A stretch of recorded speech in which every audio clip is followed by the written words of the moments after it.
Hello everyone and welcome to lecture 3 where I am taking revision of structure of atom। तो आज के इस lecture में मैं आपको ये 6 टॉपिक कवर करने वाला हूँ जिनमें हैं drawback of Bohr theory.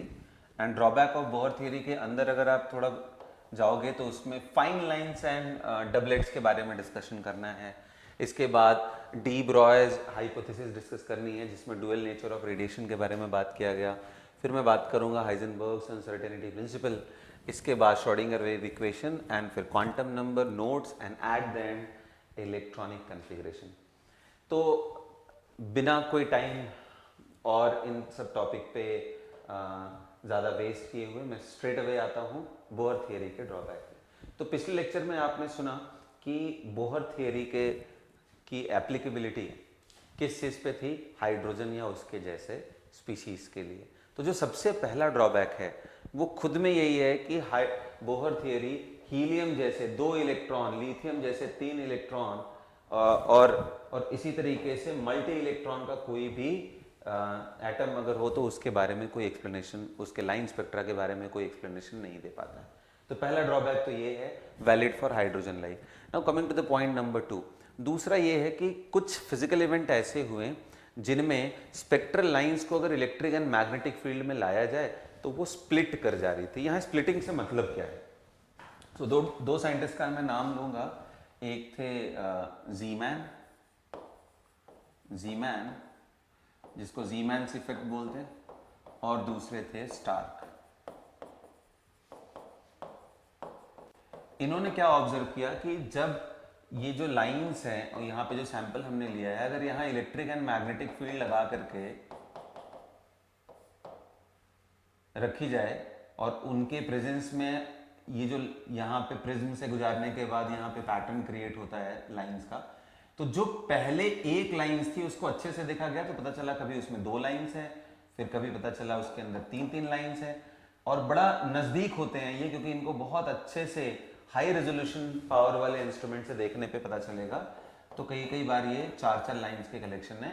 In closely separated lines को फाइन लाइंस बोलते हैं। सो फाइन लाइंस देखा गया। जीमैन्स एंड स्टार्क इफेक्ट का नाम किससे है? तो इनमें बोलते हैं कि ये जो लाइंस क्रिएट हो रही हैं इसको बोलते हैं कि एक सिंगल लाइन स्प्लिट कर गई।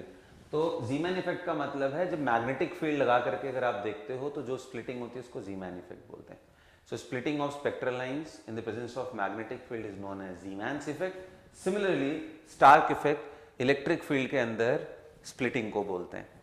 तो जीमैन एंड स्टार्क इफेक्ट, ये फाइन लाइंस कहाँ से आ गई, क्लोजली सेपरेटेड लाइंस कहाँ से आ गई, इनके बारे में बोहर थियरी के पास कोई आंसर नहीं था, इसलिए उनके ड्रॉबैक का पार्ट माना जाता है।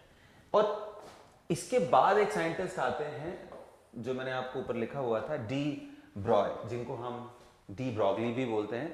सो डी ब्रॉगलीज हाइपोथेसिस हमें समझना है क्या है। तो ये एक ऐसे साइंटिस्ट थे जिन्होंने एक अजम्पशन लिया कि इलेक्ट्रॉन या प्रोटॉन या न्यूट्रॉन या इवन एटम, ये जो इतने छोटे पार्टिकल होते हैं इनके पास कंसिडरेबल वेव कैरेक्टर भी होता है। हाँ जी, बात आपने बिल्कुल सही सुना। जैसे हमने लाइट के केस में बोला था, light have particle nature and wave nature. तो लाइट कोई मटेरियल का पार्ट नहीं है, लाइट बिल्कुल सेपरेट एंटिटी है। यहां बात हो रही है मटेरियल की, matter as a wave, electron as a wave, proton as a wave, neutron as a wave.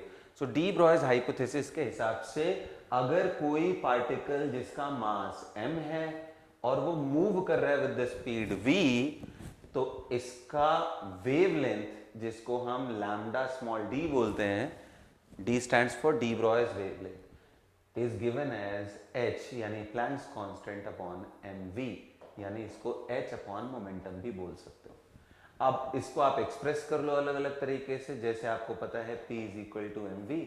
तो आप अगर फिर से यहां से आप मल्टीप्लाई करते हो, इसको थोड़ा काइनेटिक एनर्जी के टर्म में एक्सप्रेस करने की कोशिश अगर मैं करूं, तो काइनेटिक एनर्जी बराबर half m into V square. आप एक काम करो, इधर भी m से मल्टीप्लाई कर दो, इस साइड भी m से मल्टीप्लाई कर दो, तो ये m स्क्वायर वी स्क्वायर हो जाएगा। इसको थोड़ा और सिंप्लीफाई कर लो तो mv को ही p बोलते हैं, यानी momentum is equal to m into के। तो यहाँ से p की वैल्यू आ जाएगी √2 km। बिल्कुल सही सुना आपने, h upon root over 2 k m, where k is the kinetic energy, m is the mass. अच्छा, अगर कोई चार्ज पार्टिकल हो, ये फॉर्मूला अच्छे से ध्यान रखना, इस पे बहुत छोटे छोटे क्वेश्चन बनाए जाते हैं, भी मैं कराऊंगा भी आपको। सो ये lambda D for charge particle, भी पार्टिकल आपके न्यूट्रल भी हो सकते हैं, पॉजिटिवली चार्ज, नेगेटिवली चार्ज। तो चार्ज पार्टिकल, इसको लिखा जा सकता है h अपॉन रूट ओवर 2 और m, और ध्यान देना काइनेटिक एनर्जी को हम एक्सप्रेस कर सकते हैं q इंटू वी से। What is v here? Not velocity, it is voltage. अब ये कहाँ से आया? तो ऐसा बोलते हैं कि जैसे मान लो कोई चार्ज पार्टिकल है, आपने यहाँ V वोल्ट का बैटरी लगा करके उस चार्ज पार्टिकल, अगर मान लो प्लस क्यू चार्ज है तो पॉजिटिव प्लेट से आपने लगा के छोड़ दिया, यानी we are giving it an acceleration with the help of electric field. तो जब भी आप इस प्लेट से छोड़ोगे तो इस जगह तक जाते जाते इसकी जो काइनेटिक एनर्जी आएगी, उस काइनेटिक एनर्जी का फॉर्मूला होता है Q इंटू वी। ओके, तो इस प्लेट से इस प्लेट तक ये इतना गेन करता है। ऐसे ही नेगेटिव छोड़ोगे तो वो यहाँ से नेगेटिव चार्ज इसको रिपेल करेगा और ये इधर की तरफ अट्रैक्ट होगा, तो यहाँ से, तो अगर यहाँ काइनेटिक एनर्जी जीरो है तो यहाँ तक आते आते, इस प्लेट तक आते आते इसकी kinetic energy Q into V. तो इसके जगह पे जो K था, K के जगह पे आप Q इंटू वी रख सकते हो। अब कहोगे सर हमारा मोस्टली डिस्कशन किसके लिए हो रहा है? इलेक्ट्रॉन के लिए। तो वो इलेक्ट्रॉन की जैसी बात आएगी तो इलेक्ट्रॉन का आपको इलेक्ट्रॉन का मास पता है, इलेक्ट्रॉन का आपको चार्ज पता है, ये सारी वैल्यूज जब आप रख दोगे, lambda D for electron will be equal to root over 150 by V, where V is the voltage, capital V लिख रहा हूँ, और ये वैल्यू निकल के आती है इंटू 10 के पावर माइनस 10 मीटर, यानी ये एक 1 एंगस्ट्रॉम है। यानी इसको अगर आप लिखना चाहो तो root over 150 by V angstrom लिख सकते हो। ओके, तो इस फॉर्मूले को आप ध्यान रखना। आप इसको थोड़ा सा बाहर निकालने की कोशिश करोगे तो ये 12.26 आता है बाहर निकल करके, divided by root over V angstrom. Nanometre में ये 1.226, नैनोमीटर में अगर आप करोगे तो 1.226 upon root over V, root over यहाँ कैपिटल वी नैनोमीटर। तो इन ये जो इतने फॉर्मूले मैंने बताए हैं इकट्ठे आप सबको ध्यान रखना। लैम्डा डी को h upon M V, H upon P, H upon root over 2km, और ये, और साथ में चार्ज पार्टिकल के लिए ये फॉर्मूला, और उसमें अगर वोल्टेज दिया हो तो आप ये लगा सकते हो। अब सवाल कैसे आएंगे मैं फटाफट एक एक डिस्कशन कर देता हूँ। ऐसे आपको बोला जाए कि भाई एक प्रोटॉन एंड एक अल्फा पार्टिकल, दोनों को सेम स्पीड से भेजा गया, सेम स्पीड, तो बताओ इनके डी ब्रॉगली वेवलेंथ के रेशियो क्या होंगे? तो बड़ा सिंपल है भाई, स्पीड सेम है, लैम्डा इज इक्वल टू क्या होता है? h upon M V. आप ध्यान से देखो, स्पीड सेम है, h प्लैंक्स कांस्टेंट है, तो दोनों के लिए सेम होगा, तो यानी मासेस बदल रही है। अब आप बताओ, प्रोटॉन का मास 1 AMU होता है और अल्फा पार्टिकल का मास कितना? तो 4 AMU। अल्फा क्या होता है? Alpha is nothing but nucleus of helium. वैसे ही प्रोटॉन क्या होता है? न्यूक्लियस ऑफ हाइड्रोजन, यही प्रोटॉन है। तो हाइड्रोजन का मास नंबर कितना होता है? 1, इसका कितना होता है? 4, तो वही मैंने लिखा है 1 और 4। तो अब आपको सिंपली लेना है लैम्डा हाइड्रोजन जब लिखोगे तो h upon 1 into V, relative masses की मैं बात कर रहा हूँ, और वहीं अगर आप लैम्डा हीलियम रखते हो तो कितना आ जाएगा? Lambda upon 4 into V. आप सिंप्लीफाई करो तो ये 4 अपॉन 1 आ जाएगा। तो इनका ratio will be equal to 4/1। यही सवाल अगर मैं आपसे इतना पूछूं कि अगर ये सेम काइनेटिक एनर्जी से जा रहे हैं, सेम काइनेटिक एनर्जी के सेम, फिर कैसे निकालेंगे? आप जब भी मैं सवाल दूं तो आप वीडियो पॉज करके आपने ट्राई करना, फिर उसके बाद अटेम्प्ट देखो। तो काइनेटिक एनर्जी अगर सेम हो तो कैसे करेंगे? तो आप एक काम करो, काइनेटिक एनर्जी सेम है तो आप काइनेटिक एनर्जी वाला फॉर्मूला अप्लाई करो। काइनेटिक एनर्जी के साथ लैम्डा का फॉर्मूला क्या था? रूट ओवर 2km ऊपर h रहता है। तो काइनेटिक एनर्जी इस बारी सेम है, h सेम है, तो आपको क्लियरली दिख रहा है कि lambda is inversely proportional to 1 upon root over m। तो जब अब आप आंसर निकालोगे lambda hydrogen to lambda helium ion, यानी प्रोटॉन टू अल्फा पार्टिकल, वो आएगा root over mass of helium ion divided by root over mass of hydrogen ion. जब आप इनको सॉल्व करोगे तो ये आपको पता है कि 4 और ये 1, √4 की वैल्यू कितनी आएगी 2, तो आंसर आ जाएगा 2:1। तो इस तरीके से अलग अलग सवाल बनाए जा सकते हैं, इस तरीके से आपको अलग अलग क्वेश्चंस फ्रेम किए जा सकते हैं डी ब्रॉयज वेवलेंथ पे। इसमें और भी सवाल बनाए जा सकते हैं कि हाइड्रोजन एटम के अंदर प्रेजेंट जो डिफरेंट इलेक्ट्रॉन्स हैं, जैसे मान लो आपने फर्स्ट ऑर्बिट के इलेक्ट्रॉन को देखा एंड फोर्थ ऑर्बिट n = ये 2 है, ऐसे 3 एंड 4। अगर ये फर्स्ट ऑर्बिट में इलेक्ट्रॉन रहे एंड फोर्थ ऑर्बिट में रहे, इनके बीच का जो वेवलेंथ आएगा उसका रेशियो क्या होगा। तो जब आप इसको भी निकालोगे तो आपको पता है कि स्पीड का फॉर्मूला ये आता है 2.16 × 10⁻⁶ Z/n। तो भाई जो भी एटम दे, आपको Z पता है, n पता है, आप V उठा के रख दो, V पता चल गया, तो लैम्डा = h/mv, क्योंकि इलेक्ट्रॉन कहीं का भी उसका मास सेम होता है, प्लैंक्स कांस्टेंट सेम है, तो आप ये यूज करो और आंसर निकालो। अच्छा, ये कई बार एक्सटेंड कर दिया जाता है प्रॉब्लम को। कई बार अगर आप अब क्योंकि रिवाइज कर रहे हैं हम लोग, तो मैं आपको थोड़ा सा स्टेट्स ऑफ मैटर के थ्रू भी लेके जा सकता हूँ। तो states of matter, gases state में, जैसे मान लो अगर कभी दे दे कि भाई hydrogen gas versus oxygen gas, इनके जो मॉलिक्यूल्स हैं इनका λH2 versus λO2 eight same temperature, तो आप कहोगे अब ये कैसे निकालें सर। तो आप अगर ध्यान हो तो हाइड्रोजन हो या ऑक्सीजन हो, इनकी ट्रांसलेशनल काइनेटिक एनर्जी की वैल्यू 3/2 अगर पार्टिकल वाइज बात किया जाए तो 3/2 nRT आता है अगर n नंबर ऑफ मोल है। एक single average translational kinetic energy 3/2 nRT। तो अगर आपको ये ट्रांसलेशनल काइनेटिक एनर्जी के बारे में आइडिया है तो यहाँ से अगर सिंगल मॉलिक्यूल का निकालोगे तो इसके जगह पे, मोल के जगह पे 1/एवोगाड्रो नंबर आप डालोगे तो ये हो जाएगा 3/2 kT। तो आप इसका भी यूज करके कर सकते हो। अदरवाइज मैं बोलूंगा यूज VRMS ना, रूट मीन स्क्वायर स्पीड। इसका रूट मीन स्क्वायर स्पीड हो या किसी का फॉर्मूला कितना होता है √3RT/m।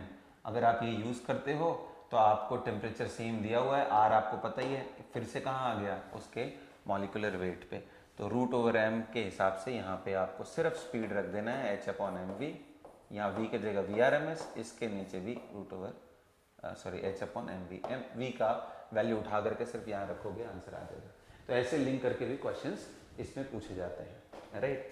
अब तो ये तो हो गई डिस्कशन कि भाई डी ब्रॉय वेवलेंथ था क्या, किस तरीके से हमें कैलकुलेशन निकालना है। लेकिन फिर दिमाग में आएगा कि क्या कोई हमारे पास एक्सपेरिमेंटल प्रूफ है जो डी ब्रॉय वेवलेंथ की हाइपोथेसिस को प्रूफ करता हो कि मटेरियल के पास भी ड्यूअल नेचर। बिल्कुल, देखो इलेक्ट्रॉन माइक्रोस्कोप, इनके हाइपोथेसिस जो भी इन्होंने दिया उसके काफ़ी टाइम बाद इलेक्ट्रॉन माइक्रोस्कोप जैसी बड़ी पावरफुल माइक्रोस्कोप डेवलप की गई, जिसके अंदर देखा गया कि electron is behaving like a wave. उसी तरीके से जैसे हमने ऑप्टिकल माइक्रोस्कोप डेवलप किया है, उसी तर्ज पे ये भी डेवलप किया जाता है। इलेक्ट्रॉन भी डिफ्रैक्शन एंड इंटरफेरेंस शो करता है। याद करो, आपको वेव कैरेक्टर मैंने लेक्चर 1 में समझाया था कि वेव के कुछ जाने माने कैरेक्टरिस्टिक प्रॉपर्टीज होती हैं, डिफ्रैक्शन, इंटरफेरेंस एंड पोलराइजेशन। ये चीज़ आपको इलेक्ट्रॉन एज अ वेव में भी देखने को मिलता है। अच्छा, दूसरा एक और इंटरेस्टिंग चीज़ आपको याद है, मैंने आपको बताया था कि बोहर थियरी का पॉस्टुलेट में पहला पॉस्टुलेट था mvr = nh/2π।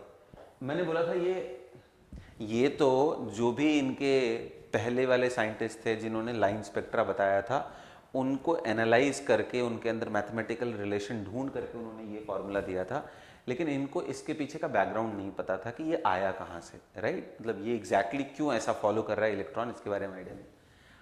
आप अगर वेव को समझते हो, वेव के बारे में आपने थोड़ी पढ़ाई कर रखी है, तो आपको एक चीज समझ में आएगा कि अगर दो वेव, इनको आपस में जुड़ना है, कंस्ट्रक्टिव इंटरफेरेंस करना है, तो इनके पाथ के बीच का जो डिफरेंस होता है, path difference, that has to be equal to n times of lambda. ये एक रिलेशन होता है फॉर स्टेबल वेव या for constructive interference, for constructive interference. अगर मैं इसी को इलेक्ट्रॉन एज अ वेव पे अप्लाई करूं तो मैं ये बोल सकता हूं कि जिस भी ऑर्बिट के अंदर इलेक्ट्रॉन ऐसे घूम रहा है उसका जो पाथ लेंथ है, यानी यहां से लेकर के यहां तक, वो कितना है 2πr। अगर ये 2πr n times of lambda of that electron, जिसको हम लैम्डा डी भी बोलते हैं, इसके बराबर हो जाए तो वो कंस्ट्रक्टिव इंटरफेरेंस मतलब इन पर्टिकुलर जगहों पे वो स्टेबल हो जाएगा। और अगर वो स्टेबल हो गया तो एनर्जी रेडिएट नहीं करेगा। याद है ना, एनर्जी रेडिएट करने की सबसे बड़ी प्रॉब्लम थी, वरना कहानी तो रदरफोर्ड सर ने भी काफ़ी अच्छा एक्सप्लेन किया था, लेकिन वो हमें पता नहीं चल पाया। तो ये क्यों आता है? जब इलेक्ट्रॉन ऐसे जगहों पे रहता है, एनर्जी रेडिएट नहीं करता है, वो क्यों होता है? क्योंकि ऐसे जगहों पे उसकी स्टेबल वेव की कंडीशन बनती है। भाई आपको दिखाता हूँ मैं, ये फॉर्मूला बड़ा सिंपल सा आएगा। एन लैम्डा डी की जगह क्या रखूंगा मैं, h/mv। बताओ ये 2πr आ गया, इसको थोड़ा सिंप्लीफाई करो, mv और r को एक तरफ लेके चलो तो mvr is equal to nh/2π। क्या आपको समझ आया? This is the basic derivation of first postulate of the Bohr's theory. तो ये कारण था मेन कि mvr is equal to nh/2π कहाँ है। इस बात को आप ध्यान रखिएगा, इस पे भी कई बार ना छोटे छोटे क्वेश्चन बनते हैं। जैसे ये n क्या था आपको याद है, ऑर्बिट नंबर, और यहाँ पे ये n क्या बता रहा है, यही चीज कि n इज इक्वल टू 1 2 3, जो ऑर्बिट नंबर था वही सेम कहानी यहाँ पे है। इसका मतलब ये है कि अगर ये n इज इक्वल टू 3 है, अगर ये थर्ड ऑर्बिट है, तो थर्ड ऑर्बिट स्टेशनरी ऑर्बिट में ये कंडीशन फॉलो होना चाहिए कि 2πr, यानी इसका जो r3 है, थर्ड है तो r3 होगा, तो 2πr3 must be equal to 3 times of lambda. So जब आप 3 टाइम्स ऑफ लैम्डा बोलते हैं, इसका मतलब ये जो इस पूरे पाथ लेंथ में 3 वेवलेंथ बननी चाहिए, एक वेवलेंथ, दूसरी एंड तीसरी। इसको कई बार सिंबॉलिकली ऐसे रिप्रेजेंट किया जाता है,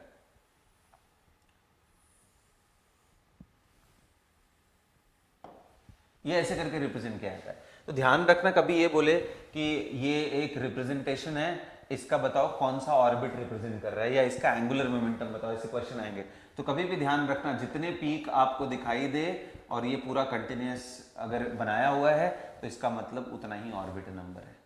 ये अगर 3 बारी बनाया है तो ये थर्ड ऑर्बिट को बता रहा है। आपसे ये भी पूछ सकता है इस स्टेट का, अगर ये हीलियम आयन हो तो इसकी एनर्जी बताओ, कुछ भी नहीं करना है। N is equal to -13.6 Z²/n², hydrogen like species के लिए n की वैल्यू हमें इस कितने पीक मिले हैं। ऐसे अगर वो फोर्थ ऑर्बिट की बात होगी तो वो 4 वेवलेंथ निकालेगा, 4 टाइम्स ऑफ लैम्डा हो जाएगा एंड 2πr4। तो ये जो हमने 3 पीक बनाए, ऐसे हम करके 4 पीक बना सकते हैं। तो ये इतना ही है। ये हमारा कौन सा पोर्शन इसी के साथ कंप्लीट होता है, डी ब्रॉयर्स हाइपोथेसिस। अभी ये सारी कमियां ही है एक के बाद एक बोहर थियरी, क्योंकि बोहर थियरी के अंदर कहीं भी वेव पार्टिकल ड्युअलिटी का डिस्कशन नहीं किया गया था। अच्छा, अब इसके बाद और आगे बढ़ते हैं और ये समझते हैं कि भाई hydrogen, even hydrogen like species के जो स्पेक्ट्रम्स थे, फाइन लाइंस तो चलो एक प्रॉब्लम है, कभी 2 3 4 जो जीमैन एंड स्टार्क इफेक्ट था, ऐसा देखा गया कि हाइड्रोजन के भी या हाइड्रोजन लाइक स्पीशीज के अंदर भी जो लाइंस मिल रही थी हमें, जो हमें लाइंस मिल रही थी, इसको बहुत ध्यान से देखा गया हाई रेजोल्यूशन वाले इंस्ट्रूमेंट का यूज करके, तो हर लाइन 2-2 लाइन का कॉम्बिनेशन था। इसी को बोलते हैं डबलेट्स। अब इसका क्या रीजन है, इसके बारे में भी कोई कहानी एक्सप्लेन नहीं कर पाए बोहर थियरी के हिसाब से, राइट। तो ये डबलेट ध्यान रखिएगा, मैं इस पे क्वांटम नंबर में आपसे डिस्कस करूंगा। अच्छा जी, अब इसके बाद एक साइंटिस्ट थे जिनका नाम है हाइजेनबर्ग, जिनके नाम पे मैंने आपको बताया था हाइजेनबर्ग्स अनसर्टेनिटी प्रिंसिपल, राइट। अब इन्होंने तो और भी बड़ी बात कह दी। इनकी स्टोरी अगर हम करेक्ट मान लें तो जो बोहर थियरी का ऑर्बिट वाला पिक्चर है कि इलेक्ट्रॉन ऑर्बिट में घूमता है, वही इन्होंने डिस्कार्ड कर दिया। ऐसा क्या बोला हाइजेनबर्ग अनसर्टेनिटी प्रिंसिपल के अंदर? तो हाइजेनबर्ग अनसर्टेनिटी प्रिंसिपल के हिसाब से जो उनका स्टेटमेंट है उसको डिक्टेट करते हैं, फिर समझते हैं। तो उनके स्टेटमेंट के हिसाब से we cannot determine the exact position and exact momentum of any particle, especially if it is very small, then it becomes more and more difficult. उन्होंने कहा साइमल्टेनियसली अगर आप एग्जैक्ट पोजीशन निकालना चाहते हो, एग्जैक्ट मोमेंटम बताना चाहते हो, दोनों के दोनों एक साथ पॉसिबल नहीं है, there must be an error. Error कितना? उन्होंने बोला चेंज इन पोजीशन, या इसको आप एरर इन पोजीशन बोलो,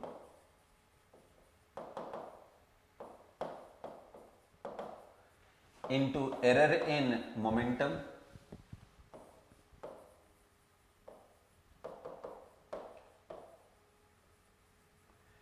इनका प्रोडक्ट कम से कम h अपॉन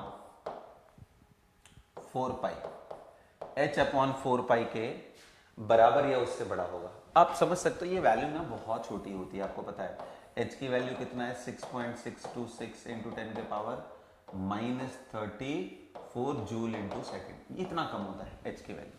लेकिन एक चीज ध्यान रखना, हम ये बड़े पार्टिकल के लिए इसलिए बोला जाता है इसका कोई खास सिग्निफिकेंस नहीं है, लेकिन जब छोटे पार्टिकल की बात आती है ना, तो आप सोचो उनके लिए एंगस्ट्रॉम डिस्टेंस में भी कुछ गलतियां, बहुत बड़ी गलतियां होती है। जैसे मैं बोलूं कि मैं एक बॉल लेकर के हूं और ये ओरिजिन से फॉर एग्जांपल 5 मीटर दूर है। अब भाई 5 मीटर दूर है, हो सकता है अगर आप इसके एक्यूरेट लोकेशन को देखने की कोशिश करो, सेंटर टू सेंटर मिलाने की, क्योंकि हम कहीं ना कहीं मेजर कर रहे होंगे, वो जो इंस्ट्रूमेंट है हो सकता है एक आध मिलीमीटर आगे पीछे हो जाए, तो इवन 1 mm का जो डिस्टेंस है वो यहां पे कोई खास सिग्निफिकेंस नहीं रखता है, क्योंकि 1 mm 5 मीटर के रिस्पेक्ट में नेग्लिजिबल होता है। तो ये जो गलतियां कर रहे हैं डेल्टा एक्स इतनी छोटी, वो इस बड़े पार्टिकल के लिए कोई खास सिग्निफिकेंस नहीं रखता है। अभी भी आप बोलो 5 मीटर पे ही है, क्योंकि 1 मिलीमीटर 5 मीटर के सामने कुछ भी नहीं है। लेकिन इलेक्ट्रॉन जिसके रेडियस के बारे में हम बात करते हैं और बोलते हैं 1 एंगस्ट्रॉम है, अगर आपने वहां एंगस्ट्रॉम के लेवल जो कि 10 के पावर -10 है, मिलीमीटर से भी बहुत छोटी गलती है, उस लेवल पे भी अगर आपने गलती कर दी तो ये इलेक्ट्रॉनिक डायमेंशन के लिए एक बहुत सिग्निफिकेंट गलती है, बहुत बड़ी गलती है। तो इसलिए छोटे पार्टिकल के लिए ये हाइजेनबर्ग्स अनसर्टेनिटी प्रिंसिपल बहुत इंपॉर्टेंट हो जाता है। तो इनके जो थियरी थी, इस हिसाब से अगर हम देखें तो भाई बोहर थियरी के बात को अगर हम वापस से रिकॉल करें तो उनके हिसाब से इलेक्ट्रॉन सर्कुलर पाथ पे घूम रहा होता है और उसका रेडियस हम निकाल सकते हैं with the formula r = 0.529 n²/z, hydrogen जैसे स्पीशीज। अगर हमने एग्जैक्ट डिस्टेंस बता दिया, डेल्टा एक्स क्या हो जाएगा 0। आपने अगर एक फैक्टर को 0 किया, इसको उधर लेके जाओगे, अगर ये टेंडिंग टू 0 है तो ये चाहे कितना भी छोटा वैल्यू है, 0 से डिवाइड करने पे, 0 के नजदीक वाले वैल्यू से डिवाइड करने पे ये इनफाइनाइट चला जाएगा। एरर इन मोमेंटम इनफाइनाइट, मतलब जो हम फिर वेलोसिटी बताएंगे ना वो मीनिंगलेस होगा, क्योंकि एरर ही इतना बड़ा हो गया कि वेलोसिटी का कोई सिग्निफिकेंस। इसका मतलब अगर आप रेडियस सही बताते हो तो वेलोसिटी बिल्कुल ही गलत बता रहे हो, और अगर आप वेलोसिटी सही बताते हो, मोमेंटम सही बताते हो, तो पोजीशन का कोई मतलब नहीं है। फिर इसका मतलब ये जो आपने सर्कुलर ऑर्बिट बना रखा है ये वैलिड नहीं। अब यही से इलेक्ट्रॉन का ऑर्बिट का थियरी डिस्कार्ड हो गया कि इलेक्ट्रॉन सर्कुलर ऑर्बिट में घूमता है, इसकी अब 100% सर्टेनिटी के साथ आप नहीं बोल सकते। इस वजह से इसके बाद के जितने डिस्कशन होते हैं, मॉडर्न थियरी के जितने डिस्कशन होते हैं, उन सभी में हम क्या कंसिडर करने की कोशिश करते हैं कि एटम के अंदर इलेक्ट्रॉन की हम प्रोबेबिलिटी बात कर रहे होते हैं, सर्टेनिटी नहीं। ओके, चलिए, तो अब इस पे बेस्ड कैसे क्वेश्चन आएंगे? बड़े छोटे छोटे क्वेश्चंस बनते हैं इसमें। जैसे कभी बोल दिया कि भाई मान लो कोई इलेक्ट्रॉन ही है और वो किसी क्यूब के अंदर फंसा हुआ है, किसी भी क्यूब के अंदर फंसा हुआ है, तो बताओ कम से कम उसमें चेंज एरर इन वेलोसिटी कितना होगा इन टर्म्स ऑफ h पाई और ये सब वैल्यूज के केस में, और मासेस के केस में कितना आखिर डिफरेंस हो सकता है। एक बार ये आप सोचो इस पे कि डेल्टा v का max value error in velocity कितना हो सकता है। तो कहोगे सर एरर इन वेलोसिटी लाने के लिए हमें सबसे पहला पैरामीटर है कि हमें डेल्टा x पता होना चाहिए, और डेल्टा p को हम लिख सकते हैं p = क्या होता है भाई m × v। तो डेल्टा p का वैल्यू क्या आ जाएगा, m बाहर निकालो डेल्टा v, तो यानी इसके m डेल्टा v = ग्रेटर और इक्वल टू h/4 पाई। अब मुझे एक बात बताओ, अगर आपको डेल्टा एक्स पता है, मास तो पता ही है इलेक्ट्रॉन का, ये दोनों वैल्यू पता हो जाए तो डेल्टा वी आप बता सकते हो। यानी डेल्टा एक्स मैक्सिमम पता हो तो ये मिनिमम आपको एक आइडिया लग ही जाएगा कि कम से कम कितना हो सकता है। मैक्स तो नहीं, इसको मिनिमम लिखना चाहिए कि मिनिमम कितना है, राइट। अब क्वेश्चन आता है कि ये कैसे पता करें, तो देखो एक बात बताओ, अगर आप क्यूब के अंदर जिसका एज लेंथ मान लो ए है, उसके अंदर इलेक्ट्रॉन को लोकेट कर रहे हो कि हाँ भाई इलेक्ट्रॉन इस जगह है, तो आप उसके लोकेशन में कितनी बड़ी गलती कर सकते हो। तो हो सकता है इलेक्ट्रॉन सेंटर में प्रेजेंट हो और आप बोल रहे हो कि इलेक्ट्रॉन सरफेस पे, तब गलती आपने कितनी करी, a/2 की। हो सकता है इस जगह पे इलेक्ट्रॉन प्रेजेंट हो और आप बता यहां रहे हो, तो कितनी गलती हो गई भाई, जब तक वो क्यूब के अंदर है एक ही गलती। क्या इससे बड़ी भी गलती हो सकती है? बिल्कुल हो सकता है, डायगोनली अपोजिट पॉइंट पे हो और आप अपोजिट डायगोनल के पॉइंट पे बता रहे हो, यानी सबसे बड़ी दूरी a√3। हमेशा ध्यान रखना, कभी कोई ज्योमेट्री दे दे उसके अंदर दो पॉइंट जो सबसे दूर वाले हैं उनके लेंथ को पकड़ो, उससे ज्यादा गलती तो नहीं हो सकती ना, मैक्स। तो डेल्टा एक्स मैक्स की वैल्यू हमें पता चल गई, कितनी पता चल गई भाई, a√3, अगर वो उसके अंदर है। अगर ये तुम्हें पता है a√3 उठा के रख दो इस फॉर्मूले में, तो a√3 m delta V greater और इक्वल टू h/4 पाई, यहाँ से डेल्टा वी का वैल्यू क्या आ गया, ग्रेटर और equal to h/4 pi m a√3। यानी इसकी कम से कम वैल्यू ग्रेटर और इक्वल टू इतना है, कम से कम वैल्यू कितनी होगी, इतनी। तो इस तरह के सवाल आपसे पूछे जा सकते हैं। मैंने क्यूब दिया, कभी आपको स्फीयर दे देगा, कभी क्यूबॉइड दे देगा, कभी किसी और तरह के बॉक्सेस देगा, इस तरह के सवाल आप लगा सकते हो। दूसरा, कई बार ना स्पीड का एरर दे देता है, बड़ा फैंसी तरीके से वो आपको बताएगा। कैसे बताएगा, एग्जाम में ऐसे बोलेगा कि एक पार्टिकल है जिसका मास m, वो आपको गिवन रहेगा, is moving with the speed v is equal to से for example 10⁶ metre per second, right. Electron का स्पीड लगभग इसी के ऑर्डर का, is accurate up to 1%। accurate up to 1%। accurate up to 1% कहने का मतलब कि 99% इसके अंदर एक्यूरेसी है, 1% में सिर्फ डाउट है। या फिर कई बार ये बोलता है error of 1%। Accurate up to जितना बोले उसको आपको एरर ही समझना है, और या डायरेक्टली एरर दिया हो तो भी एरर ही समझना है। तो 1% यानी डेल्टा वी तुम्हें दे दिया, कितना, v का 1%, 1/100 यानी 10⁻⁶/100, कितना आ गया, 10⁴ मीटर पर सेकेंड। अब बताओ, आपको डेल्टा वी पता है, फिर से वही m डेल्टा, ये आपको पता है, मास दिया हुआ है, और राइट साइड में आपको h पता है, 4 पाई पता है, डेल्टा x निकल जाएगा या नहीं। तो this is how we should approach the question. इस तरह के क्वेश्चंस बनाए जा सकते हैं हाइजेनबर्ग्स अनसर्टेनिटी प्रिंसिपल। अब जब बात यहां तक आ गई है, पूरा हमारा एटम का जो बना बनाया पिक्चर था कि ऑर्बिट में घूम रहा है, ये सब डिस्कार्ड हो गया है, तो आगे क्या, आगे की जो कहानियां हैं वो बड़ी इंटरेस्टिंग है। आगे की जो कहानी है वो हमारा श्रोडिंगर वेव इक्वेशन है। मैं अगेन इस वेव इक्वेशन में बहुत डिटेल में नहीं घुसने वाला हूँ, क्योंकि हमारा ये रिवीजन सेशन है। अगर आपको इसके बारे में जानना है तो आप कमेंट बॉक्स में बताओ, मैं वहाँ पे वीडियो का लिंक शेयर कर दूंगा आपको, अगर डिटेल समझना है तो। फिलहाल हम एकदम से आएंगे कि श्रोडिंगर वेव इक्वेशन का आउटकम क्या था, क्वांटम नंबर्स क्या होते हैं, इलेक्ट्रॉनिक कन्फिग्रेशन, ताकि हम इसको आज कंप्लीट कर दें। ओके जी, तो बात करते हैं कि जब हमारी पुरानी थियरी गलत हो गई तो मॉडर्न केमिस्ट्री के अंदर, मॉडर्न फिजिक्स के अंदर हमने क्या डिस्कस किया। इसके अंदर wave particle duality, uncertainty principle को मिला करके एक नया फॉर्मुलेशन किया गया, एक नई साइंस डेवलप की गई, जिसको हम क्वांटम फिजिक्स या क्वांटम केमिस्ट्री बोलते हैं, राइट। एंड उसमें हमारे दो साइंटिस्ट का इक्वल कंट्रीब्यूशन है। एक थे खुद हाइजेनबर्ग, जिन्होंने खुद सॉल्व किया, और दूसरे श्रोडिंगर। और ये दोनों इंडिपेंडेंट जगह से हैं, तो इसलिए आप इनको रिलेट नहीं कर सकते हो कि हाँ ये दोनों मिलके काम किया, बिल्कुल नहीं। ये इंडिपेंडेंट कंट्रीज के हैं और इनके इंडिपेंडेंट वर्क हैं, और दोनों ने ही एटॉमिक मॉडल को, इलेक्ट्रॉन किस तरीके से रहेगा, प्रोबेबिलिटी क्या है, उनके बारे में डिस्कस किया। हमारे बुक में इनको थोड़ा डिटेल में कवर किया है, और इन्हीं का इक्वेशन है वो h cap, Hamiltonian operator into psi is equal to e psi. बोला है ये इक्वेशन फॉलो करके जो भी साई निकल के आता है, साई क्या है भाई, मैं क्विकली इनको इंटरप्रेट कर दे रहा हूं, बस इनके इंटरप्रिटेशन तक ध्यान रखना है। इसी को बोलते हैं वेव फंक्शन, इसी को बोलते हैं ऑर्बिटल। और क्योंकि जब इक्वेशन ये सॉल्व किया जाता है तो इसके अंदर कॉम्प्लेक्स नंबर आता है। कॉम्प्लेक्स का मतलब ये है इमेजिनरी पार्ट भी है, रियल पार्ट भी।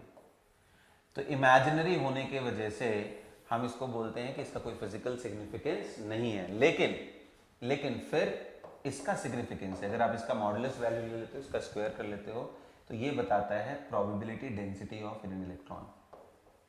प्रोबेबिलिटी डेंसिटी किसका? Probability density of finding an electron around nucleus, of finding an electron around nucleus. तो ये एक फंक्शन है, जैसे मैथमेटिकल फंक्शन होते हैं नॉर्मली, वैसे ये स्पेस का 3 डायमेंशनल इक्वेशन का फंक्शन है। ओके, तो इसके अंदर कंपोनेंट्स होते हैं। मतलब अगर मैं इसके सोल्यूशन को देखूं तो ये जो साई है इसमें 2 कंपोनेंट होते हैं। जैसे अगर मैं बात करूं कि इक्वेशन मैंने लिख दिया y is equal to A sine theta x square plus 2x plus 3, तो इसमें आप देखो तो 2 तरह के पार्ट है इस फंक्शन में। एक है ट्रिग्नोमेट्री वाला पार्ट जिसमें एंगल का डिस्कशन है, दूसरा है एल्जेब्रिक पार्ट। तो ऐसे ही साई के अंदर अगर आप इस पूरे इक्वेशन को देखोगे, जिसके डिटेल में हमें जाना नहीं है, तो इसके अंदर 2 पार्ट होता है। एक ऐसा जिसके अंदर रेडियस के कंपोनेंट्स होते हैं, जिसके अंदर r टर्म छुपा होता है, और दूसरा ऐसा जिसके अंदर angles, 3 dimensional angle theta and phi. जहां पे ये थीटा फाई का मतलब क्या है वो मैं थोड़ा सा आपको समझाता हूं कि जैसे मान लो कोई एक इलेक्ट्रॉन अब 3 डायमेंशन में हमें उसकी रिपोर्टिंग करनी है, तो ये x एक्सिस, ये y एक्सिस एंड ये z एक्सिस, ये आप उल्टा कर लो, ये x मान लो, ये y मान लो, और ये z एक्सिस मान लो, राइट।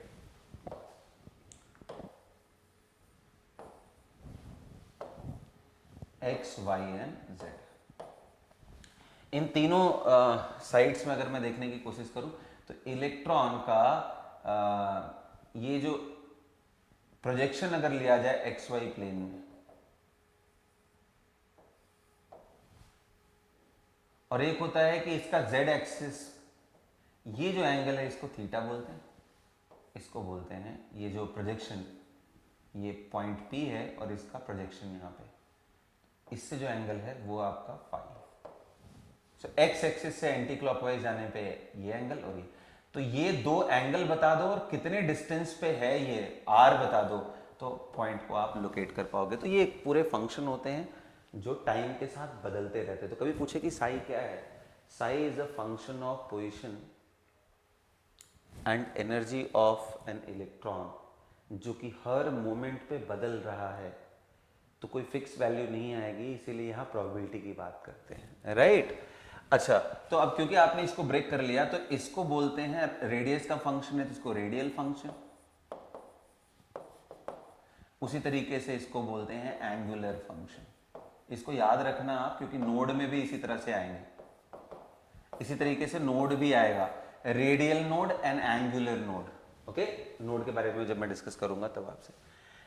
फाइनली इन सारी कहानियों का निचोड़ ये है कि जब हम इनको सॉल्व करते हैं तो हमें उस इक्वेशन में सर्टेन ट्रेंड मिलता है नंबर्स का, जिनको हम क्वांटम नंबर बोलते हैं। हालांकि इनसे जो निकले हुए क्वांटम नंबर है सिर्फ 3 है, 4th क्वांटम नंबर बिल्कुल अलग है। तो अब मैं बात कर रहा हूं सीधा क्वांटम नंबर का, ठीक है। ओके जी, सो क्वांटम नंबर कितने हैं? 4 हैं। आप सभी ने इसका बहुत अच्छे से नाम सुना होगा। आप पहला प्रिंसिपल क्वांटम नंबर,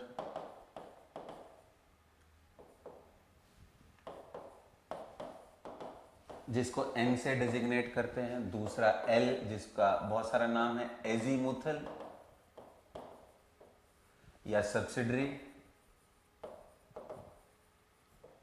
या फिर angular momentum quantum number, subsidiary, azimuthal, ये इसके 2-3 नाम हैं। तीसरा आता है मैग्नेटिक, जिसको ML से भी बोलते हैं, मैग्नेटिक क्वांटम नंबर।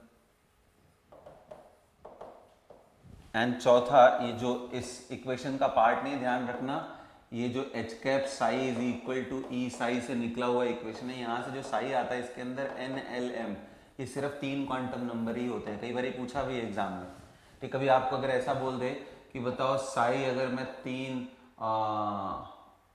2 और 0 लिखता हूँ तो इसका क्या मतलब, sorry yes it is correct, 3 2 0 लिखता हूँ या 3 2 1, तो इसका मतलब n is equal to 3, l is equal to 2 and m is equal to 0 के बारे में बात कर रहे हैं। अब ये क्या है, अभी थोड़ी देर में आपको समझ में आता है। अच्छा जी, ml हो गया मैग्नेटिक क्वांटम नंबर। इसके बाद आता है स्पिन, जिसको ms या नॉर्मली s से रिप्रेजेंट करते हैं स्पिन, और इसका इंडिपेंडेंट एग्जिस्टेंस है स्पिन क्वांटम नंबर। बिल्कुल, इसको अलग से लाया गया to explain the proper electronic behaviour. पूछा जाए इन चारों क्वांटम नंबर का यूज क्या है, तो ये चारों क्वांटम नंबर इलेक्ट्रॉन के स्टेट के बारे में बताते हैं कि न्यूक्लियस के चारों तरफ किस तरह के फॉर्म में ये एग्जिस्ट करता है, उसकी एनर्जी कितनी है, उसका ओरिएंटेशन कितना है, उसमें कितनी प्रोबेबिलिटी है, किस स्पेस तक के लिए, इन सभी का ये एक तरह का फॉर्मुलेशन है।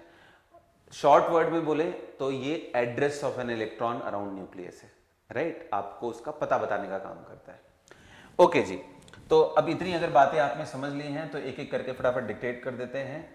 प्रिंसिपल क्वांटम नंबर n, ये किसके बारे में बताता है, it tells about the shell, उसके एवरेज साइज के बारे में, उसकी एनर्जी के बारे में। एजीमुथल क्वांटम नंबर किसके बारे में बताता है, ये बताता है कि शेल के अंदर जो सबशेल प्रेजेंट होते हैं उनका साइज, उनका एवरेज डिस्टेंस, उनकी एनर्जी, उनका शेप कैसा है। बिल्कुल सही सुना आपने, यहाँ तक कि उसमें प्रेजेंट जो भी इलेक्ट्रॉन होंगे उनका angular momentum, orbital angular momentum कितना आएगा। इसका फॉर्मूला होता है जी ऑर्बिटल एंगुलर मोमेंटम का, ध्यान रखना मैं ऑर्बिटल नाम ले रहा हूं, ऑर्बिटल, ओके।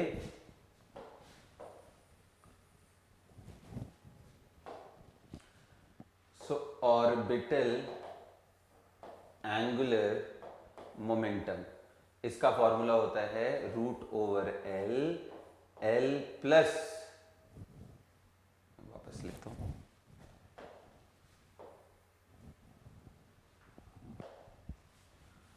एल प्लस 1 और इस रूट के बाहर h अपॉन 2 पाई। ध्यान रखना इस h अपॉन 2 पाई को h बार भी बोलते हैं, तो कई बार ये फॉर्मूला भी लिखा रहे तो उसमें आप घबराना नहीं, h बार। अब अगर आपको l की कोई वैल्यू बताए तो आप उसका एंगुलर मोमेंटम बता सकते हो। ओके, चलिए अब मैं l के, क्योंकि ये है तो नंबर सी, नाम से ही क्लियर होगा ये नंबर सी, तो हम इनके नंबर्स को भी समझ लेते हैं। तो जो प्रिंसिपल क्वांटम नंबर है उसकी जो वैल्यू होती है वो 1 से स्टार्ट होकर के सारे नेचुरल नंबर को लेते हुए आगे बढ़ती है, यानी n की वैल्यू 1 2 3 4 5 6 7 करते करते इनफाइनाइट। बिल्कुल आपने सही इसको अगर रिलेट कर रहे हो तो ये k, ये l, ये m, n, o, p and dot dot dot, ये सब शेल के नंबर्स है, शेल के बारे में बताता है। तो अब L की वैल्यू क्या होती है, तो जैसा मैंने बोला कि L सब शेल के बारे में बताता है। सब शेल कहाँ होते हैं, शेल के अंदर। तो for a given shell number आप L के बारे में आइडिया ले सकते हो। गिवन शेल नंबर का मतलब क्या है कि जैसे फॉर 4th शेल L की जो वैल्यू हो सकती है, L की वैल्यू गिवन n के लिए, गिवन n के लिए, गिवन शेल नंबर के लिए L की वैल्यू 0 से शुरू होती है, 1 2 और ऐसे चलते खत्म कहाँ होती है, n-1 पे। बिल्कुल ये बात बिठा के रखना, 0 से शुरू होगी और इसका नंबर कहाँ खत्म होगा, n-1। n क्या है, शेल नंबर। तो जैसे मैंने 4th शेल बोला तो n की वैल्यू 4 हो गई। अब आप L का वैल्यू कहाँ शुरू होगा, 0 1 2, खत्म कहाँ होगा ये 3, क्योंकि 4 है तो खत्म कहाँ होने वाला है, n-1। 4-1 करोगे तो 3 आएगा। तो 0 से लेकर के, अच्छा फिर इनके नाम भी रखे गए, ये 0, L is equal to 0, L में 1 है, 4 शेल में 4 नंबर दिख रहा है, तो ये सब मर्ज ना हो इसलिए इनके नाम रखे गए। इसका नाम होता है S, इसका नाम होता है P, इसका नाम होता है D, इसका नाम होता है F। बिल्कुल सही, ये जो SPDF आपने सबशेल देखे हैं, पीरियोडिक टेबल में ब्लॉक्स देखे हैं, ये वही सारे चीजें हैं यहाँ पे जो लिखी हुई हैं।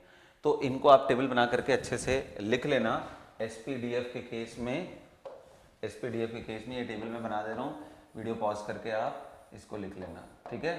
तो L उनका यहाँ पे सिंबल क्या है, 0 S, 1 P, 2 आया तो D, 3 आया तो F, 4 भी आ सकता है, बिल्कुल आ सकता है, वो क्या हो जाएगा G, 5 भी आ सकता है, बिल्कुल क्या हो जाएगा H, 6 भी आ सकता है I, N, ऐसे करके बढ़ता रहेगा, GH, IJ, KL, एंड फिर उसके आगे की नंबरिंग नहीं की गई है, ना तो उसकी नेमिंग की गई है, क्योंकि इसका रिक्वायरमेंट नहीं पड़ता केमिस्ट्री में। ओके जी, तो यानी कि ये सब हमें पता चला। तो अब क्या समझ में आया आपको कि 4 शेल में देयर आर 4 सब शेल, 1 2 3 एंड 4, तो जितना शेल नंबर उतना सब शेल। उसी तरीके से थर्ड शेल की मैं बात करूं, थर्ड शेल यानी n इज इक्वल टू 3 में थर्ड शेल, तो l की वैल्यू कहाँ शुरू होगी, 0 1, खत्म कहाँ होगी, n माइनस 1 2 पे। अगर मैं बात करूं थर्ड शेल के अंदर क्या है, तो s है, p है एंड d, देखो ना 0 1 2 SPD। तो इसलिए बोलते हैं कि 4 के अंदर हमारे पास 4s है, 4p है, 4d है, 4f है, 4 है। ये 4, ये पहला 4 क्या है कि फोर्थ शेल का s, क्योंकि s तो आपको सभी में मिल रहा है, तो कौन से जगह का s है, कौन से शेल नंबर का है, वो नंबरिंग बता रहा है। इसी तरीके से n, अगर थर्ड की मैं बात करूं, थर्ड शेल में तो आपके पास 3s है, 3p है एंड 3d है। इसी तरीके से अगर आप करते जाओगे सेकंड शेल के अंदर तो 2s एंड 2p होगा, और फर्स्ट के अंदर तो सिर्फ और सिर्फ s होता है। तो कई बार बोला जाता है कौन सा ऐसा शेल नंबर है जिसमें सिर्फ एक ही सब शेल है, answer is n is equal to 1। S देखो शुरू होता है 1 से, P शुरू होता है 2 से, क्योंकि उसके बाद देखो 3 में तो मिलेगा ही, और D शुरू होता है 3 से, F शुरू होता है 4। 4 शेल से पहले F का कोई एग्जिस्टेंस नहीं है, सेकेंड शेल से पहले P का कोई एग्जिस्टेंस नहीं है, इसलिए 1P नहीं मिलता है, 2D नहीं मिलता है क्योंकि D शुरू ही 3 से होता है।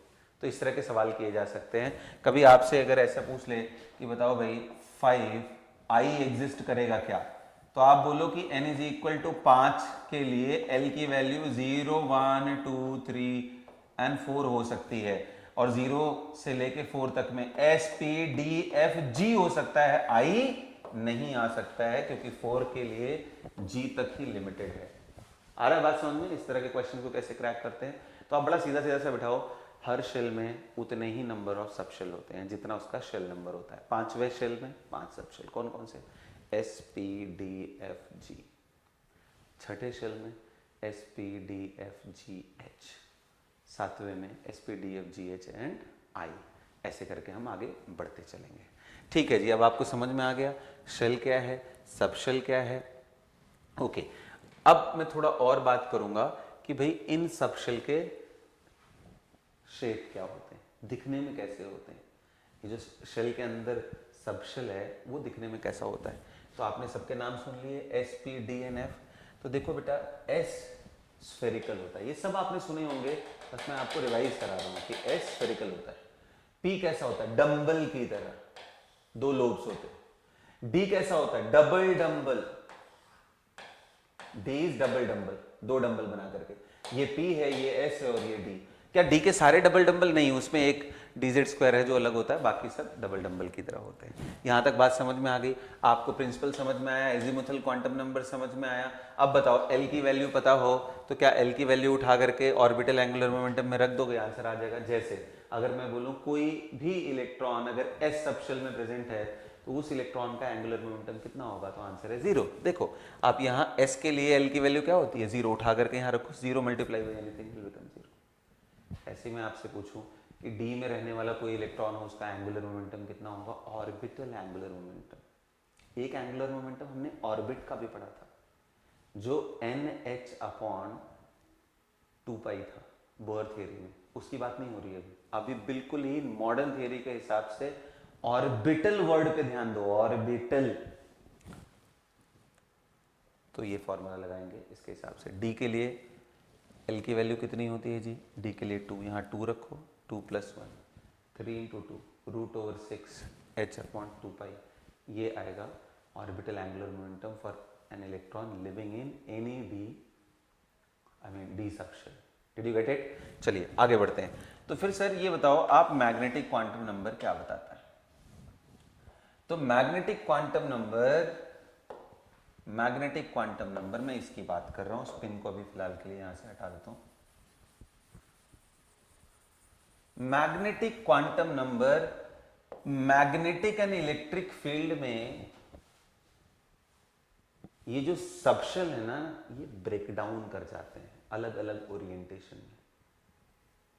इन्हीं अलग अलग पॉसिबल ओरिएंटेशन को ही ऑर्बिटल्स बोला जाता है। बिल्कुल सही सुना, orbitals are the different orientation which are possible in the magnetic field within the same subshell. Okay, तो अब जैसे अगर मैं बात करूं कि इनकी वैल्यू क्या होगी, क्योंकि है तो ये भी नंबर, तो ये डिपेंड करेंगे given subshell. For a given subshell L, M can have values. कौन सी वैल्यूज हो सकती? -L डॉट डॉट डॉट 0 यहां से +L तक के ऑल इंटीजर्स।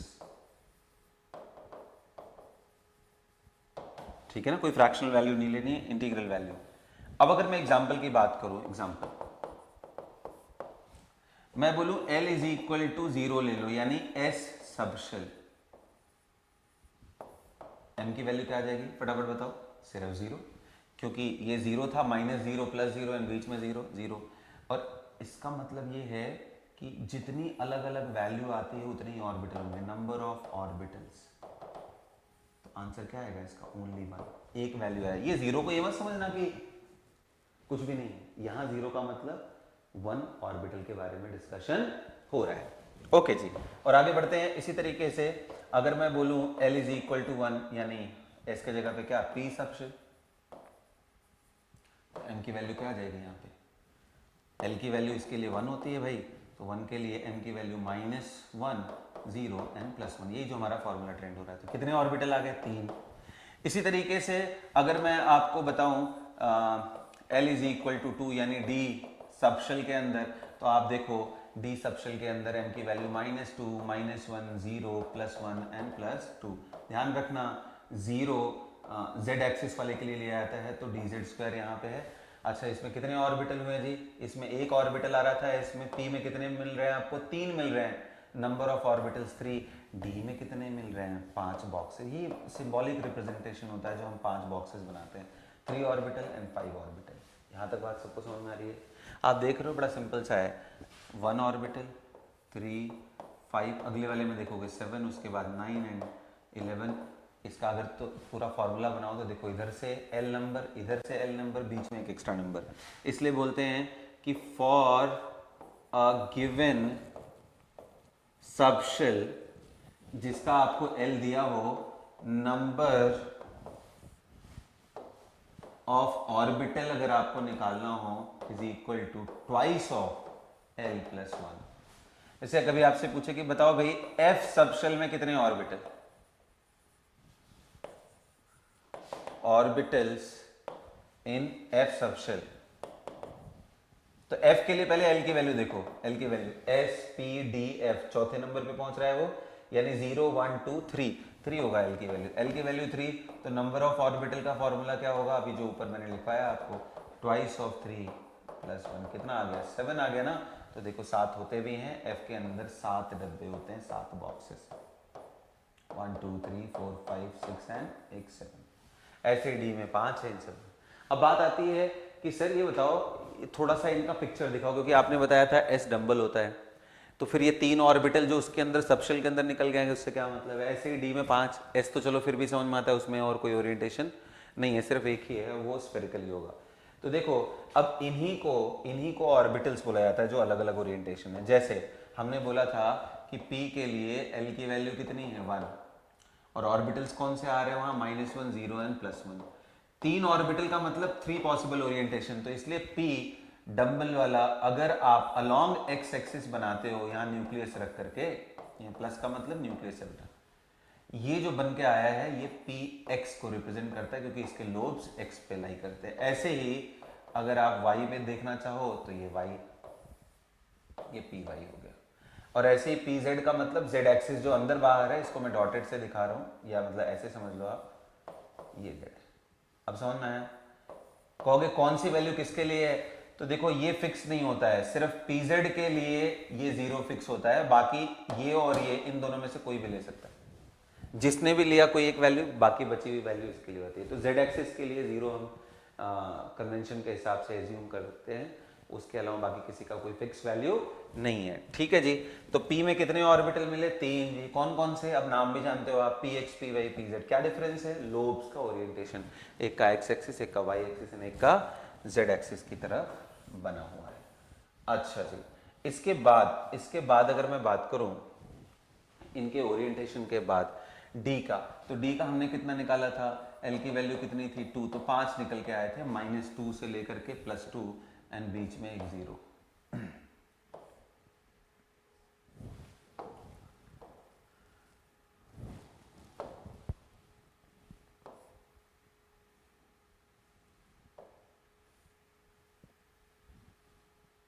तो ये 0 वाला ले लिया, ये -2 -1, ये +1 एंड +2, क्योंकि डी के लिए। तो डी सबशेल हैव 5 ऑर्बिटल्स। इन पांचों का मैं आपको बता दे रहा हूँ, ये बीच वाले को dz² बोलते हैं। फटाफट देखते हैं। तो देखो इनमें ना 3 ऐसे हैं जो xy, yz एंड zx है। मैं आपको dxy समझाता हूँ। इन पांचों के नाम अगर मैं लिखूं, हैव 5 ऑर्बिटल्स। कौन से? dxy, dyz, dzx, dx²y², dz², ऐसा होता है। x²y² बोलते हैं। ओके।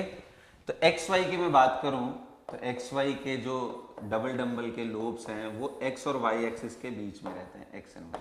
उसी तरीके से अगर ये d xy की जगह yz हो गया, तो ध्यान रखना यहाँ y axis and z axis रखना है। यहाँ तक समझ में आ रही है बात? अच्छा जी। एक्स वाई वाई जेड है ना, ऐसे ही आप तीनों को देख सकते हो। तो ये तीनों एक तरह से होते हैं बिटवीन द एक्सिसेस, और ये दोनों एक जैसे होते हैं, जिसमें dx²y² कैसा होता है? तो जो भी स्क्वायर वाले आ गए, dx²y², ये x एक्सिस, ये y एक्सिस, तो इनके लोब इन्हीं एक्सिस पे ही रहते हैं, चारों के चारों। बिल्कुल ध्यान रखना, ये इनके लोब्स एक्सिस पे रहते हैं, 4 लोब हैं। ये हमारा dx²y²। सबसे इंटरेस्टिंग है, हाउ अबाउट dz²? dz² बड़ा इंटरेस्टिंग है। dz² में डोनट जैसा स्ट्रक्चर बनता है। अब अगर मान लो ये z एक्सिस है, तो z एक्सिस है और ये हमारी x एंड y एक्सिस थी, तो z एक्सिस में लोब उसके अलोंग करो, न्यूक्लियस यहां बनाओ और एक डोनट जैसा स्ट्रक्चर बनाओ। बड़ा इंटरेस्टिंग है, ध्यान रखना इसमें 4 लोब नहीं होते हैं, ये डोनट है। ये कुछ ऐसे समझो कि ये हमारा पेन है, इसके ऊपर एक बलून मार दो, इसके नीचे एक बलून मार दो, और इसके चारों तरफ ऐसा राउंड में रिंग के जैसा बना दो।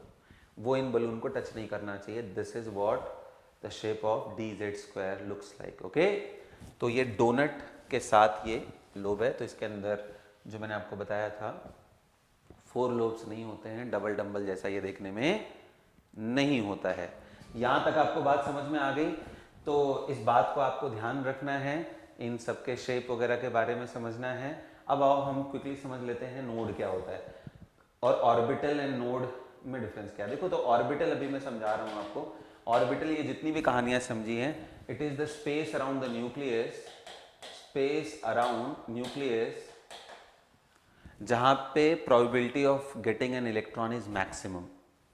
अभी भी 100% नहीं है, 90%, 95%, 98%। उसके हिसाब से एक पर्टिकुलर रीजन डिसाइड होगा प्रोबेबिलिटी के। एंड ये जो हम ऐसा दिखा के dot dot dot dot dot dot dot dot dot dot ये दिखाने की कोशिश करते हैं, ये जितना ज़्यादा इंटेंस है उतना ज़्यादा प्रोबेबिलिटी है। तो S is spherical for this reason and P आपको पता है, उसके हिसाब से आपको D पता है। यहाँ तक बात पूरी समझ में आ गई? तो ये ऑर्बिटल्स के बारे में डिस्कशन था। और ये तो अब नोड क्या होता है? नोड थोड़ा ना वेव नेचर का बिहेवियर है। नोड एक ऐसा स्पेस होता है जहां पे इलेक्ट्रॉन डेंसिटी 0, ऑर्बिटल जहां electron density maximum, electron density 0। कितने तरह के होते हैं? तो याद करो, मैंने अभी आपको समझाया था कि साई में 2 कंपोनेंट है, radial and angular, theta and phi. तो इस जगह पे अगर डेंसिटी 0 हो गई तो उसको रेडियल नोड बोलते हैं, और इस जगह पे 0 हो गया तो वो एंगुलर नोड है। तो 2 तरह के नोड होते हैं, radial and angular. Radial and angular. Node कितने होते हैं टोटल अगर मैं बात करूं तो आपको सिर्फ प्रिंसिपल क्वांटम नंबर चाहिए n-1 के बराबर। इनमें अगर बात किया जाए रेडियल कितना होता है एंगुलर कितना होता है, तो पहले मैं एंगुलर लिख देता हूं फिर रेडियल लिख देता हूं। एंगुलर की वैल्यू बड़ी सिंपल है, angular is equal to L, और रेडियल का वैल्यू फिर आप इसमें से निकालो, टोटल ये था उसमें से एल हटा दो, n-l-1, n-l-1, this is the formula. आपको ध्यान रखना है रेडियल का नोड इतना होता है, एंगुलर का नोड मैंने आपको समझा ही दिया। अब इनके कैलकुलेशन बड़े आसान आसान से हैं। अब मैं फटाफट आपको कुछ एग्जांपल भी देता हूँ। जैसे मान लो आपको पूछा जाए 1s है या 3s है, इनमें नोड्स बताओ, तो बड़ा सिंपल है यार, आप एंगुलर नोड बताओगे तो बोलोगे 0, क्योंकि l की वैल्यू s के लिए 0 होगी। एंगुलर नोड इसका भी 0 है, कोई एंगुलर नोड नहीं मिलता है, लेकिन इसका रेडियल नोड मिलेगा। इसका रेडियल नोड बताओ कितना होगा, तो n-l-1, l की वैल्यू कितनी है 0, n1, तो 1 - 0 - 1 कितना आ गया 0। यानी 1s एक ऐसा ऑर्बिटल है जिसके पास ना तो कोई एंगुलर नोड है ना तो कोई रेडियल नोड है। 3s कैसा है जी, एंगुलर नोड तो कुछ भी नहीं है, लेकिन रेडियल नोड के लिए 3 - n - l कितना होता है इसके लिए 0 - 1 कितना आ गया जी 2। तो इसके पास दो नोड हैं। इसको देखने का मतलब क्या है कि जैसे जब आप 3s बनाते हो तो विच इज़ क्वाइट बिगर, तो इसमें इलेक्ट्रॉन हर जगह हैं एक्सेप्ट दो रेडियस पे, एक पर्टिकुलर रेडियस पे, यहाँ जहाँ मैंने ये सर्कल बनाया है, एक और रेडियस पे चले जाओ, इन दो जगहों पे, ये पॉइंट, ये कलेक्शन ऑफ पॉइंट स्फीयर पे और यहाँ कलेक्शन ऑफ पॉइंट्स पे, इन दोनों पे इलेक्ट्रॉन नहीं रहेंगे, बाकी इसके अलावा इन सब जगहों पे रहेंगे। तो ये रेडियल नोड की बात हो गई। नाउ कमिंग टू कोई एक ऐसा एग्जांपल लेते हैं जहां पे हमारा एंगुलर नोड भी होता है। जैसे हम P ले लेते हैं, जैसे मान लो आपको मैं बोल दूं कि 2px का एग्जांपल लो, रेडियल नोड बताओ, तो रेडियल नोड आप निकालो फॉर्मूले से, 2 - l की वैल्यू कितनी होती है 1 - 1 0 आ गया, लेकिन एंगुलर नोड निकालोगे तो 1 आ जाएगा, क्योंकि l की वैल्यू p के लिए कितनी होती है 1।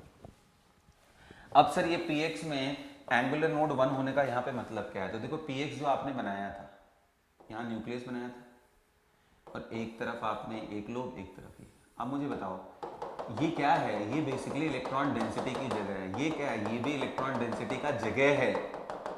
तो बीच में क्या है, बीच में खाली स्पेस है, कुछ भी नहीं है। अगर आप कोई ऐसा प्लेन पास करते हो जो, ध्यान रखना ये परपेंडिकुलर है, ये आपको लग रहा है कि ऐसे क्रॉस कर रहा है बट ऐसे जा रहा है, इस पे इलेक्ट्रॉन डेंसिटी 0 है। पता है कौन सा प्लेन होगा, अगर ये x एक्सिस है तो ये प्लेन y एक्सिस और z एक्सिस को लिया हुआ है, इसलिए इसको क्या बोलते हैं YZ प्लेन। कभी आपसे पूछे कि एंगुलर नोड क्या है यहाँ पे, तो एंगुलर नोड यहाँ प्लेनर नोड है, प्लेन बन रहा है, प्लेन सरफेस, और वो प्लेनर नोड कौन सा है YZ प्लेन है, ठीक है। इसी तरीके से आप अलग अलग एक्सिस बना करके देख सकते हो। मैं आपको इंटरेस्टिंग समझाता हूँ dz² के बारे में। dz² एंगुलर नोड की अगर बात करोगे तो l की वैल्यू 2 है, एंगुलर नोड 2 निकल के आएंगे, ठीक। लेकिन dz² अभी आपने देखा था कि dz² तो ऐसा होता है सर, ऐसा होता है और बीच में एक डोनट जैसा शेप होता है, तो इसमें तो नोड कैसे बनाओगे। आप देखो हर जगह इलेक्ट्रॉन डेंसिटी आपको दिख रही होगी, इधर भी और यहाँ पे। तो ध्यान रखना यहाँ प्लेनर नोड नहीं मिलता है, बल्कि आप ये समझ लो कि कोन बना रहा हूं मैं ऐसे, ये जो बना हुआ है कोन है, ये कोन बिल्कुल ऐसे है कि ना तो इसको टच कर रहा है और ना तो इसको टच कर रहा है, बल्कि ऐसे बीच में बाहर की तरफ, और इसके बीच में बलून है, ये किनारे किनारे भी बलून का मतलब बलून के अंदर इलेक्ट्रॉन समझ लो आप। ये कोनिकल जैसे ऊपर बना है वैसे नीचे बनता है, तो these are the 2 conical node. कभी कभी पूछता भी है एग्जाम में ना कि कौन सा ऐसा ऑर्बिटल है जिसमें कोनिकल नोड मिलते हैं, तो आंसर है dz²। बाकी dxy वगैरह सब बना के तो आप देख ही सकते हो। देखो dxy में मैंने आपको समझाया था 4 lobe between the axis x and y, तो बताओ इसका नोड कैसा बनेगा, एक ऐसे, और आप देखो ना dxy के अंदर l की वैल्यू 2 है, तो एंगुलर नोड कितने आएंगे 2, और दोनों ही प्लेनर नोड होंगे। ये कोनिकल नोड है, ये कोनिकल नोड, ओके। तो इसी के साथ क्वांटम नंबर के बारे में जो मैंने फर्स्ट 3 आपको समझाए ऑर्बिटल तक, वहां तक क्लियर हो गई भाई। s एस की वैल्यू क्या होती है? एस की वैल्यू को अगर आप ध्यान से देखो तो एस की वैल्यू कुछ और नहीं, सिर्फ दो हो सकती है, या तो प्लस हाफ या तो माइनस हाफ। ध्यान रखना, सिर्फ एस, इसको सिंबॉलिकली ऐसे ऐसे रिप्रेजेंट करते हैं, plus half and minus half. There are only two possible quantum state of spin, plus half and minus half. ये दो ही वैल्यूज बस निकल के आती हैं और ये इंडिपेंडेंट है इनका श्रोडिंगर वेव इक्वेशन से, कोई लेना देना नहीं है। इसको इंट्रोड्यूस किया गया था डबलेट्स को एक्सप्लेन करने में। जो डबलेट्स मिल रहे थे ना हाइड्रोजन के अंदर, कि दो दो ओरिएंटेशन दिखाई दे रहे हैं, उनके बारे में ये बताने के लिए किया गया था। तो इसी के साथ हमारा ये चारों quantum number, Heisenberg and drawback, Rutherford का ये सारा खत्म होता है।